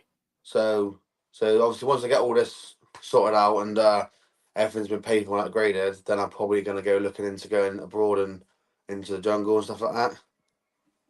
Yeah, that'd be cool. Fingers That'd be crossed. cool. Not gonna say No, anything's set in stone yet because I'm still looking into it, but it's definitely on the cards for sure. that's cool. I mean, yeah, if I had the money to and stuff, I'd love to go to places like Costa Rica and Mm. some places, and then into Southern America or even like places in Africa or Madagascar. Yeah, So, that'd be cool. I wanted to go to further to Australia, New Zealand to see some of the stuff that they've got. yeah, I wanted to go to the Congo. Yeah, I wanted because obviously like I'm a big fan of frogs. So I wanted to go and see wild African bullfrogs, and that'd be pretty be cool. awesome. You know, Yeah, um, like I see, I just acquired an adult female cane toad, so I'd love to see them in the wild and see how big they can actually get yep. because they can get pretty big. Monsters, monsters. Yeah, Some of them. things are Easy. nightmares. They are. Absolutely, absolutely. Good stuff. But yeah, no, yeah. The, and the thing is, when you speak to, I've never been able to get out anywhere and see like any of the animals that I keep in the wild. But when you speak to people that do, you always hear about how like they just get a whole new appreciation for them, and they come back and go, right, I need to change this, and Yeah. this, and stuff. So From what they've seen in the wild and stuff. I'm also planning. In my head, this isn't anything. I got a lot of things going on in my head at once, but I do want to go to Sumatra as well in like Asia. Like, I want to go find like wild Salvatores and like black dragons, because they are actually a thing in the wild. So I would like to go check that out and see what's like over there. But definitely the first plan in my head, I do want to go to Peru and down the Peruvian jungle into Brazil. That'd be pretty cool. Just see how much it's going to cost first. Yeah, that's it. That's it. So I was asked, if you had a spare small room but limited funds, what animal would you get and keep in there? Animal or animals? So a small room, and I was going to make it into enclosure. I'd probably, and if it's just one animal, I would probably just convert a small room into, I don't know, really. Oh, that's a really hard question. I'd probably go for the black dragon and have it in a small room with a big pond and everything. It depends how big the small. Oh, yeah, it depends how big the small room actually is. That's it. But yeah, over a black dragon or maybe I don't know a communal tank or like say Aki monitors maybe like a pair of Akis or a Bosk. But yeah, fingers crossed. Obviously with the walking enclosures, I should be able to make some good examples of like what people could do with their spare rooms. There we go. There we go. A zombie. Yeah. Especially maybe better a room just for an animal. I don't know. That'd be one really, really big invert of some kind.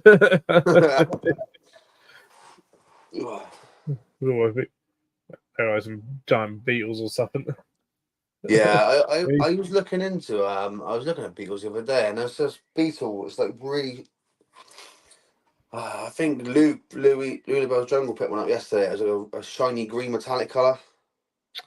That'd be the ones that have been literally, well, they're quieting down now, but the missing Orion Torquata and Mechacolius. So yeah, big giant green Yeah, beetles. Yeah, I've got a pair of those. yeah. So, I do like So obviously spider wise, I am starting to like the ogre faces. oh, they're cool. They're very cool. They are very cool species, but they're very hard to find. I've been looking for a while. Jeremy's Old World. He's got some breeding at the moment, and Jennywood Gosling. I actually got mine off her. She breeds them as well. How long do they live for? Because I don't really know. They're not long lived because tree spiders don't tend to be. A lot of trees aren't all that long lived. Mine's a female. I know that because she produced an egg sac without being mated. So it's no good. But I know Jeremy said, I probably need to remind him that once his male matures and mates with his females, if he's still good, he's going to pass her on to me to try and mate with mine and stuff because their egg sacs are perfect spheres. Yeah. What do you reckon Incredible. about same as a mantis? Do you reckon something like that? Lifespan? A bit longer? Probably similar, yeah, kind of a year, maybe 18 months, maybe, max sort of like a couple of years. I mean, personally, Jeremy's well, Jeremy, he's probably he's the main person to ask that one. He knows a lot more about tree spiders than what I do and stuff, and keeps and breeds a lot more of those than I do. He's like, for all of us in the invert sort of circles, he's our go-to on tree spider stuff, kind of thing. Yeah, I'll have to pop a message on that one. I would love to have an ogre face at some point. So, but they're definitely available, and they're coming up available. By captive bred slings sometimes and stuff, which is always a bonus. Yeah, And stuff. Of the Asian opus expectans. So the most annoying scientific genus name in the world because they're called Asian opus and they come from Africa. But so why taxonomists decided to do that, we don't know. But it annoys me and it annoys Jeremy. But at the same time, that these African spiders have been called Asian opus. But and the ones from Asia, because they split off Dinopus. There's Dinopus, and they split it to just Dinopus in Asia and Asian opus in Africa. It's like, why do you do it the other way around? But there we go. Taxonomists. Let's see what oh, that Craig.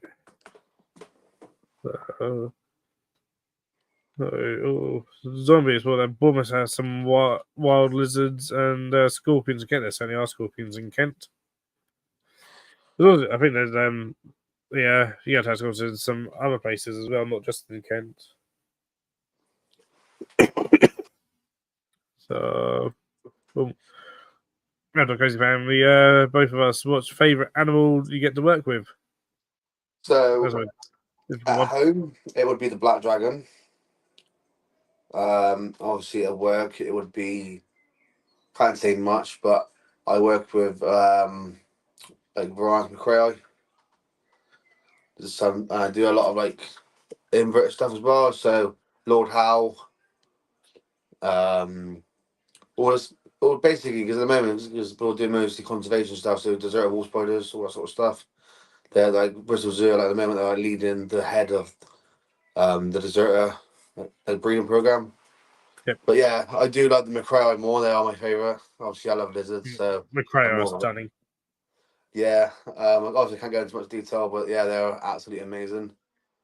But yeah, and obviously at home, monitors are my thing, snakes are my partner's thing, and I'm starting to get into like the amphibians more as well. So, what about you? So I can narrow it down to work to two individuals, which is the female rhino iguana. She's absolutely fantastic. It's Carmen, and come on a long way since she came here. And so from a very nervous animal to one that literally comes up to us for attention and for scratches, sort of thing. I It can love be a bit of a iguanas, diva at man. times, so love her. So, and then Rosie, our female red-crested Turco. And so for people that don't know what Turco is, it's a bird, very brightly coloured. Well, she's not really a bird; she's a dog in bird's clothing, really, because she greets you at the window. She comes and sees you every morning and stuff, and she gets excited to see you. So, she's also the only animal at the park that loves to see the vet. So, which is really unusual. If she sees the vet's in and he hasn't gone to see her, she does get a bit of a strop on, and then she sulks. The vet hasn't come in to say hello. I think because she loves the vet. So, they're the two animals because just because of the interaction I get to be able to do with both of them and stuff. They're absolutely fantastic. Whereas like I've got Kiwi's Dwarf Cayman at work, but I don't really interact with them all that much. Kind of thing. So, okay, love them, but I'm not in their enclosure every day. Kind of thing, interacting with them. I get obviously where I'm working at the moment, they got they've still got the gorillas there. Yep. So obviously when I have my lunch, I just go sit and watch the gorillas eat their lunch. Yep. And see what I mean? It's don't really interact with them, but you're just watching them eat lunch, and it's because there's no people there. Because at the moment, obviously, they're closed down and they're moving stuff around. It's just so peaceful to just sit there and watch them eat. That's absolutely. I mean, that's something that I done well here when when everything was in lockdown and stuff. Like a few years ago and stuff, and there's only 4 of us working within the park. Although I live on site, and most lunchtimes I normally come up to my flat and stuff because I'll pot around with some of the animals or whatever up here and stuff. I would be like, no, I'm having my lunch on one of the picnic benches, overlooking some of the animals and sort of thing, and just spend some time. Yeah. Like again, with the picnic bench, I mean, literally out my window here and over there is the ringtail lemur island. And I was just underneath my window, just I'll watch the lemurs kind of thing. Yeah, that's mint. Sort of thing that's only certainly help with stuff. Yeah, it's very therapeutic. So, and even just if you've had a stressful day at work, something that we're going to do is sometimes nice just to go to another section of the park or whatever way and just spend just 5 minutes just watching a different animal to what you work with sometimes. Just go and I'll go and watch the otters for a bit, or I'll go and have a look at the clouded leopards. Yeah. That sounds like a mint evening. I'd love to do that. So, yeah, so before you can see Rosie at the top of the screen, you can indeed. So Rosie is part of my logo. Because literally she just sits on your shoulder. So, that's cool. Oh, we are actually running up to 9:30. And did say that in If fact have anyone wants to to ask any questions, fire away.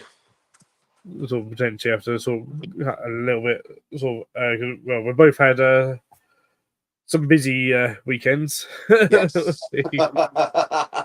things were busy weekends.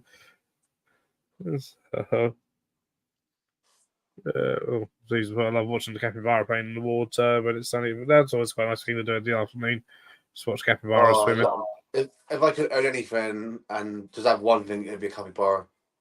I love them. They're so mint. I went to, I think it's Cheddar Wildlife Park, Oh and yeah, it's like a farm, and they've got like loads of different animals. So they got like it's a small, it's a I said was it small, it's quite a big farm actually, and they've got like Bactrian camel, um, capybaras, and yeah, so they got like loads of like it's like animals that I say they I think they're imported and obviously got taken away, obviously from the importers because people had license for them, and then they go to the zoo. It's like a sanctuary really.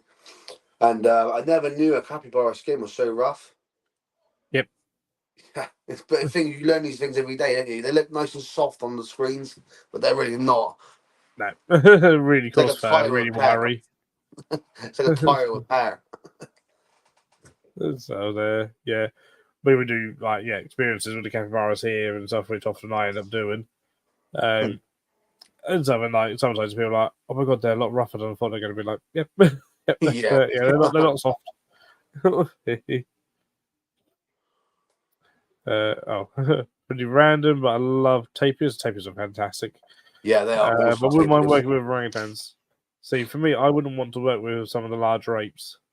No, yeah. So I obviously I don't work directly with the apes. There's keepers that do that. But yeah, I've seen like they say that a silverback gorilla is 10 times stronger than a human man, That's it. and they only eat vegetables. How does that work? Tell me, please. So, although, like, given the choice, I'd rather work with gorillas and chimps.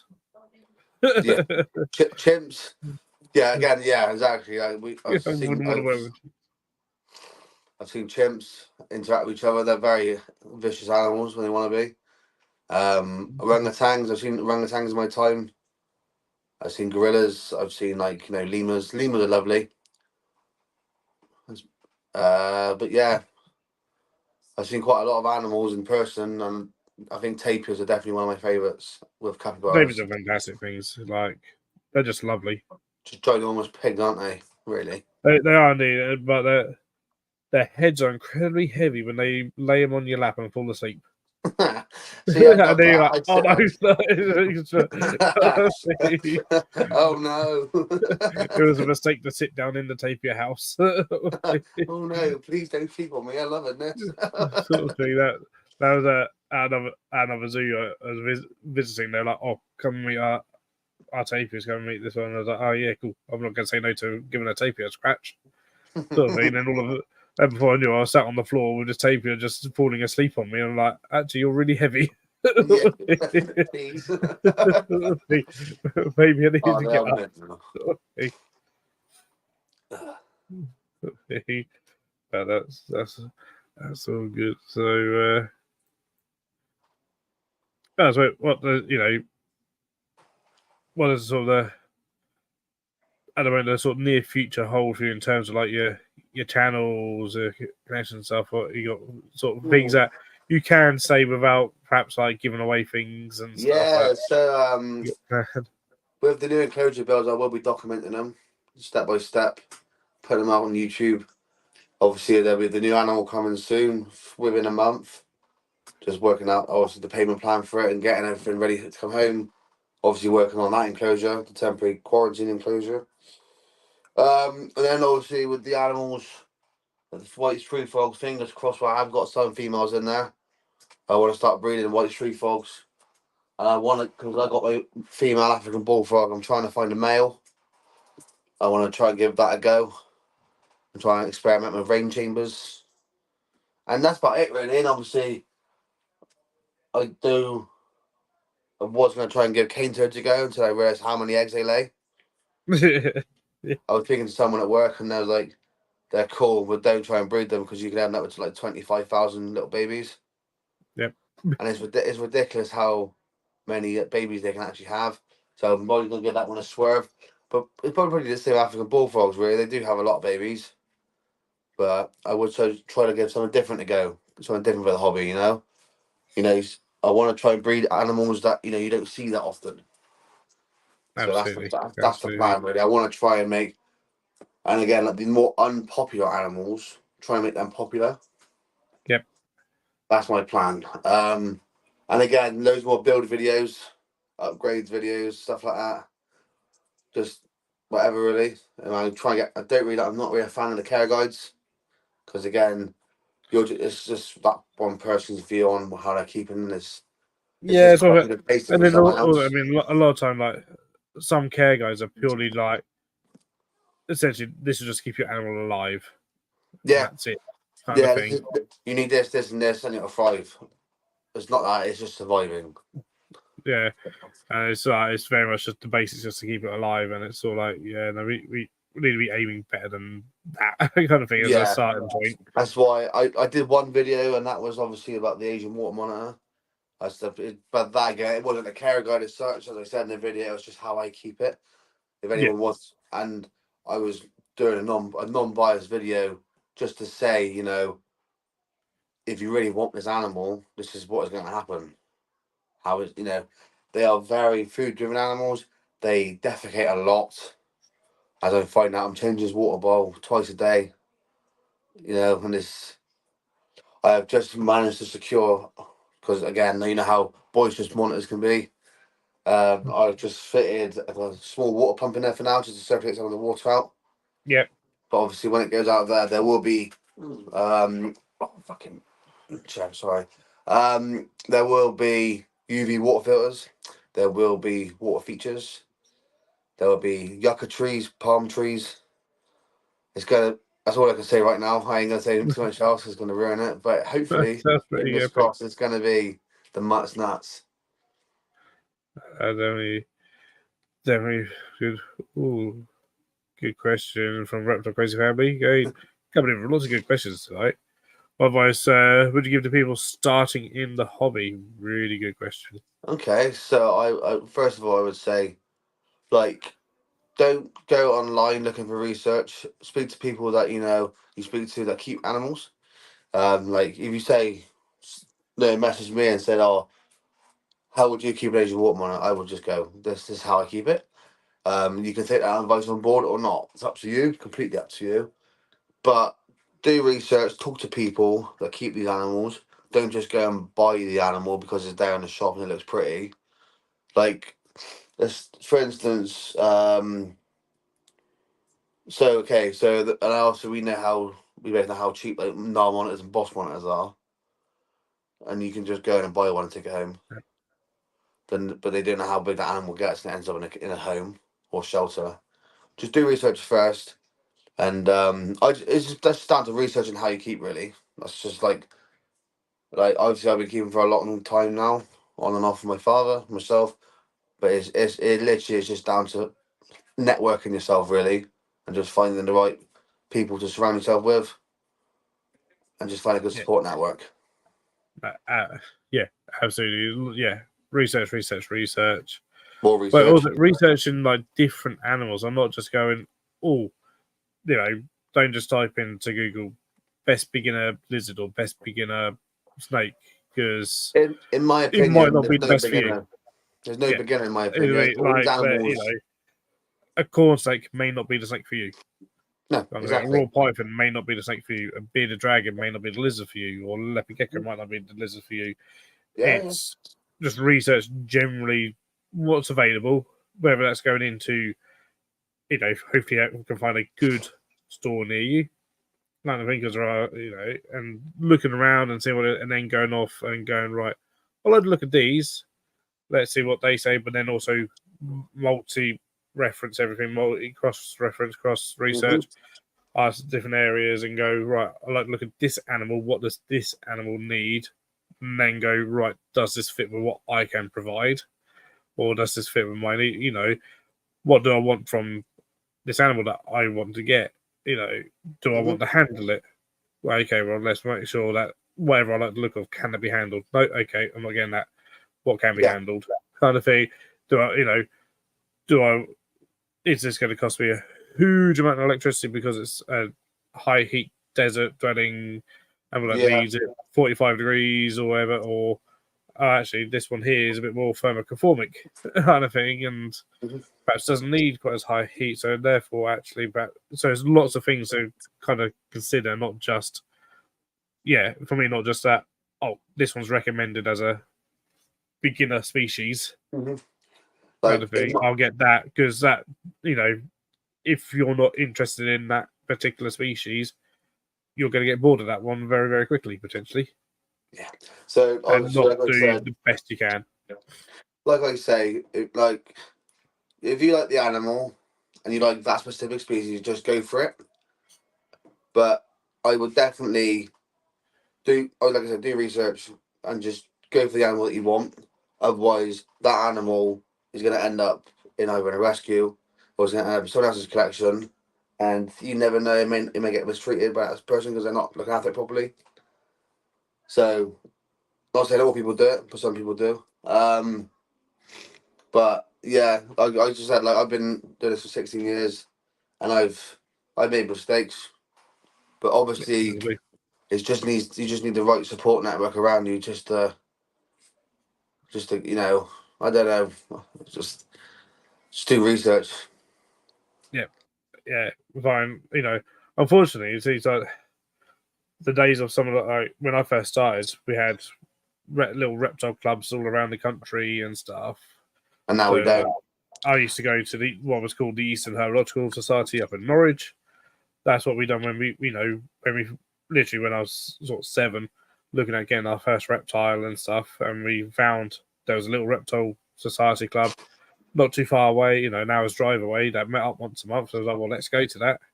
Let's start going to that. So, and they were fantastic back in the day, and we have kind of lost that, unfortunately.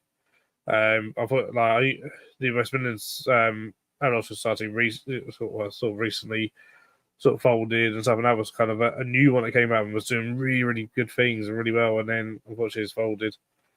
And it's a real shame because there was once a month people would just meet up, sometimes see a talk from someone, but you could share information with each other and stuff with like-minded people and learn how, I've done this and this is how I've done it, and it was fantastic. They were always fantastic for that sort of thing, especially if you got a good one. And then you knew this person keeps this stuff. Well, I'm interested in that, so that's the person I'll go to and ask and see how they're keeping it. Be able to go around their house to see how they're keeping and see what the animals are like, and so to go, yes, this would fit in with what I do, or actually, you know what? No, it won't. I won't get those. Yeah, no, I definitely obviously when I was looking into getting the larger monitor species, I was speaking to people, going to visit their house, seeing what they would do with theirs, and it's just finding the right people to talk to. Because again, social media can be very, very clicky, and you get these cults as such. They just don't want to talk to you about things. They want to keep all the information for themselves, and it's just and I thought that goes in every single hobby there is. yeah, of course. Yeah, obviously, I was talking to Andrew about Facebook groups and stuff like that, and I had this experience where I asked about what weeds are good to feed my tortoise. Yep. And someone turned around and said, legitimate question. It's a legitimate question. And I was just because my garden, I don't really mow my grass. I only mow it it's where I don't mow out often because so many weeds come out of it. I use it for the tortoise. And I asked, and someone's like, "Oh, do you wash them? Do you boil them? Are they safe?" I'm like, "It's just a dandelion." So I mean, if you have a tortoise, your food should be free. Yeah. Yep. Like, so I do. I give mine a lot of dandelion leaves and dandelion flowers, and sometimes, like obviously, I give it a boiled egg. I got a red foot, Ah, yeah. so like boiled eggs, mice. So I've done a lot of talking to a lot of people, but there's always that one person who just doesn't think that wild weeds. What will they eat in the wild? Yeah. Weeds. And it's, yeah, weeds are what we should be feeding tortoises. Hmm. But yeah, it is a thing. Was you ask question, and often when you got a question, especially in reptile groups, it seems like you just get shot down. Like the fear Yeah, of things, it's just like a gets lot. frustrating. Gets frustrating. There's what that a boss wanted to. We have a boss one, so we had one till she passed around 9 years later. We've got another one recently as we missed her. It's a lot to train them, but so rewarding. They need a lot of space. They do need a lot of space, indeed. Yeah. So at the moment, my boss Shrek, he is like 2 inches long. He about three. It's about 2.5 inches. He's still a baby, and he's in a 4.22. So I guess there's loads of caves. He's built his own. I've got like the Exoterra, so the digging stuff. It's like the cave compound Oh, stuff. the Stone Desert stuff. Yeah, Stone Desert. Yeah, That's mixed in really with. good stuff, Trey. Really good stuff. I It's like that. really brilliant, and he's made his burrows, and he's been here for about a month and a bit now, and he's just starting to warm up to me a little bit. He still likes to whip at me now and again when I change his water, but like he does like to come out, and he is so rewarding. It's a rewarding species to work with for sure. Um, Obviously, again, like it's just a lot to get them to start to trust you. Yep, and it takes time. It takes a long time for any large lizard, whether it be a monitor or tegu An iguana. or iguana. It can take sometimes years for Hmm. them Yeah, to yeah, actually trust you. And so, especially if you get them when they're bigger, especially when you get them when they're bigger, it can yeah, take a long time. But I just wondered, you said your boss is about 2.5 inches long, yeah, yeah. and he's in a 4 foot by 2 foot by 2 foot with. Hmm. Just in case anyone missed that, I'm like that's the Yeah, sort of space we're talking. yeah. So So that's 4.22. nice. I've got so the substrate barrier on the bottom is like I think is 2.5 inches from the glass from the bottom. So I just Yep, filled it up, just filled it right up with stone desert, and I know you hear him running around underneath as well. It is pretty cool that stone nice. desert stuff, and yeah, obviously as he grows, he will be going into Diesel's enclosure now, which is an 833 when he grows up, and then he'll be eventually going into his own walk-in enclosure out there as well. So starting off with 2 walk-ins, and then I'm going to build the extensions on the side. Just don't tell my missus just yet, but that is the plan. But That's cool. yeah, But the only reason I'd like want to emphasize that whole a 2.5 inch lizard in a 4 foot by 2 foot by 2 is that there's so many people out there who buy even a sub adult boss or even an adult boss and stick it in that size enclosure sort hmm, of thing. And yeah, you've got a little baby on it now, which just show we know that size is far too small for adults, sub yes, adults, and stuff, far too small. But a lot of people would buy a baby one and perhaps put that in a 2 foot enclosure max, so half that sort of size, yeah. um, which is probably not big enough No, considering how hot exactly. they need it, how humid they need it in certain areas and stuff, and The those the gradients and parameters they need. It's so complex for mosques. so It's, the heating I use because they like it hot. They love it mm, really hot. So I use a 50 watt halogen, and he spends most of his time underneath that 50 watt. yep. So I could go hotter, but the next one up is a 75 watt. And I think that would absolutely cook him that size. Yeah, So I don't. yeah. For now, it's a 50 watt. It's fine, and obviously got the UVB next to it. But he loves it, and people need to do is like look at it a lot more and like just think the bigger picture at the end of it. Like, That's yeah, it. they may look so small at expos and they're like 80 quid, but then they grow into this potentially 4 to 6 foot lizard. Like, if we don't give it the time of day, then it won't learn to trust you. So, That's it. Hey, Scott. Hey, Dad. See if there's anything else in the chat. Hey, Rude. Oh, hey, Osmond. Okay. So we'll take it slowly coming around to me, although still tries to eat his Crocs. Some footwear. Yeah, I get that quite a lot of Not mine as usual. well. I love my Crocs. I bought a new pair the other day because my last one's got absolutely obliterated by my monitor lizard. He decided to take obviously the bottom bit where they join from the top to bottom. He just ripped them all out with his claws and stuff like that because he could smell chick juice on my leg. But yeah, Tegus, I love Tegus. I just don't think I could own a larger lizard. Yeah, they take up quite a bit of space. Yeah, so I think I'm at capacity with large lizards for now anyway. So, which is not to say because they're all amazing in their own right. If I had the space, I'd own everything. If I was a millionaire, I'd probably own every species, and I think everyone would. But if it was down to time, there was no money needed. Do you know what I mean? I'd have everything. But yeah, absolutely. it's just a really expensive hobby, I'm afraid, guys.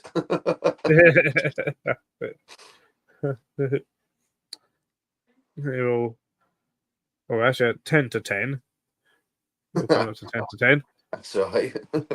So, but we've got a couple more. Sorry. You taught their boss monitor and lead and loved everything out and stuff, but the new one is still tiny. Yeah, so I'm just obviously because I'm not, like I said, I'm not really a hands-on keeper as such. I don't like to handle my animals much, but I have just started trying to just around the house try to introduce a harness and a lead to my monitor lizards. It just takes very much time, loads of time to just try and develop, and it's just make because obviously again you may see the videos of me on Instagram, interacting with the lizard, but every day is not like that. They are very smart and very intelligent. But I'd love to take mine out on a lead. It'd be funny because everyone around here knows me as the crazy reptile man. Yep.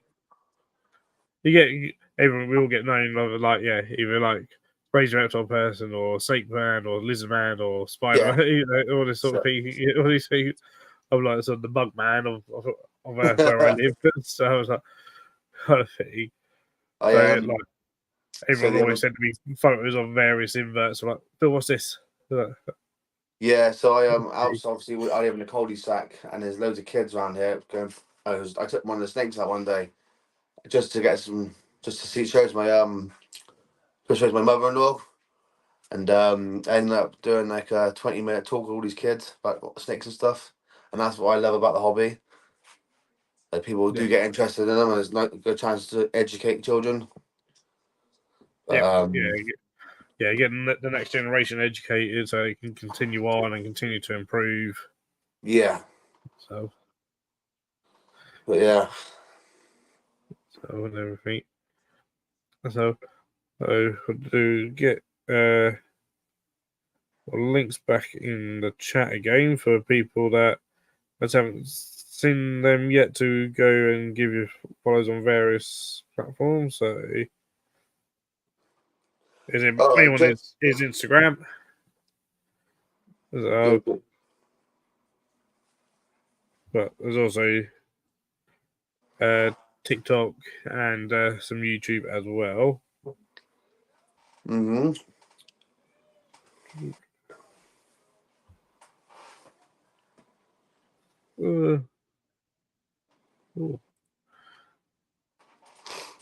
Pros and cons to reptile support groups. Do you ever recommend or do you think they show the reptile community as supportive or not? Well, I suppose we can carry on. Go on. So obviously the pros and cons of reptile support groups. I mean, I wouldn't recommend any again unless you've got a good, support network of friends in the hobby.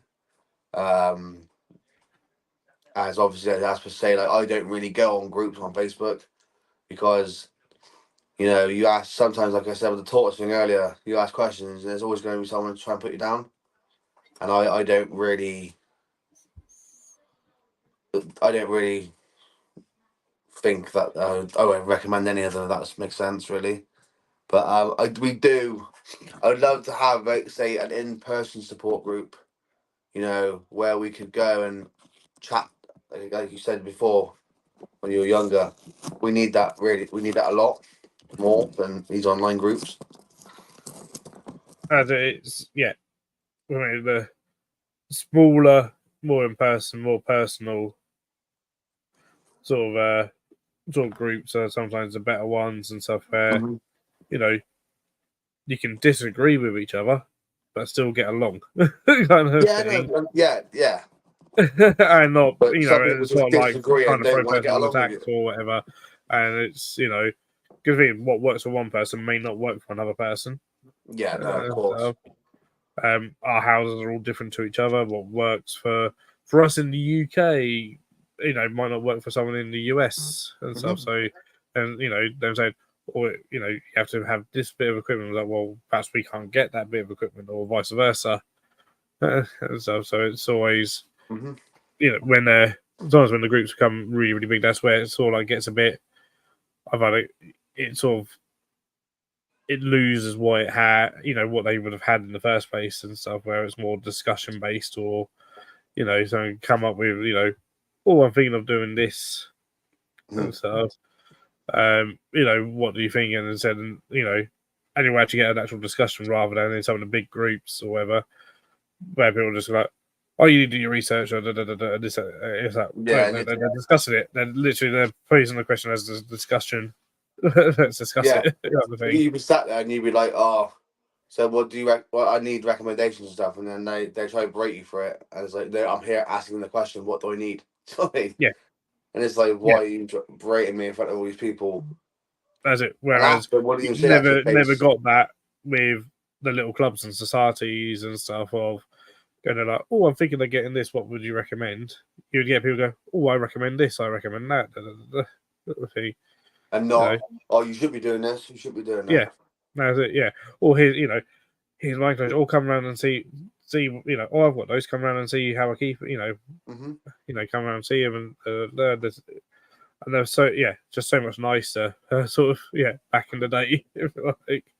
And Yeah. stuff. But unfortunately, our sort of modern sort of more lives these days, and kind of all our times kind of get filled up with everything, and it seems that they're just not as well.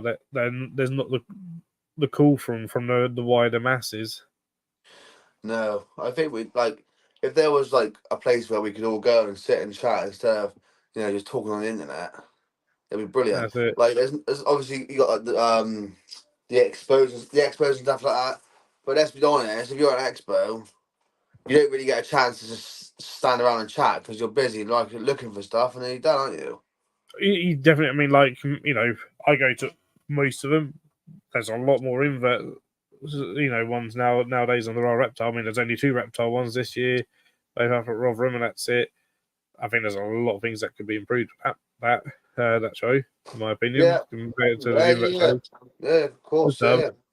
yeah. And I was there last year, the Rotherham Run, and it was so bad. I mean, my parents trade there; they sell dry goods and stuff, and you had to plan like your toilet break like 40 minutes in advance to get to the toilets, sort of thing, because Yeah, it was just so rammed to people and stuff. Like there wasn't that, you couldn't have that attitude of having a chat with the trader about an animal, that you're thinking of getting at all. So yeah, there wasn't no, that. It's the same a little bit with the invert, some of the invert shows. Like the one I was at yesterday, it does get busy and stuff. But by and large, I mean, I don't know, a lot of us we sort of go out afterwards just for a chill kind of thing, and a bit of a meal and stuff, and a bunch of traders and stuff, and we can chat about things, sort of thing. But I think it's yeah, that, I mean, Frederick Case man was born like, what does hobby need? I think sometimes perhaps is that a monthly little meet up in little areas again, little hmm, local, but yeah, it's someone that's got the time to do that, that sort of thing. And it's choosing the right sort of day, once a month, of just where 10, 20 people, however many people can meet up and just have a bit of a chill, have a bit of a chat about animals, chat about stuff, Yeah, maybe have a talk point from definitely. someone. We need to Whatever, I start. We think. need to sort something out, definitely for sure. Whether we organise it or someone else organises it, we need to do That's it. something. Whether it's just like not even like maybe like a barbecue or something. That's it. Things like that. That's it. Don't have to be expensive. Just do a barbecue. No, that's it. Yeah, it's all sorts of things, and just little. And and invite we're going to start a little club here or whatever. If I had the time, I would do one for this little area. I just don't have the time. Yeah, neither would I. And what with I everything will else, look into doing something like that soon for sure. Definitely. I think my partner would kill me if I went, "Oh, I'm going to now do this, so I've got less time for you." Sort of thing. Yeah, She would kill me, God forbid. and I wouldn't blame her. Sort of thing. So there we go. Yeah, it's no need to fight. Me and Phil differ at times, so we're still besties. Sort of thing. We have disagreements. We do. We'll have a bit of a shout at each other every now and then 5 minutes later we're laughing with each other. Yeah. That sort of thing, which is how it should be. Well,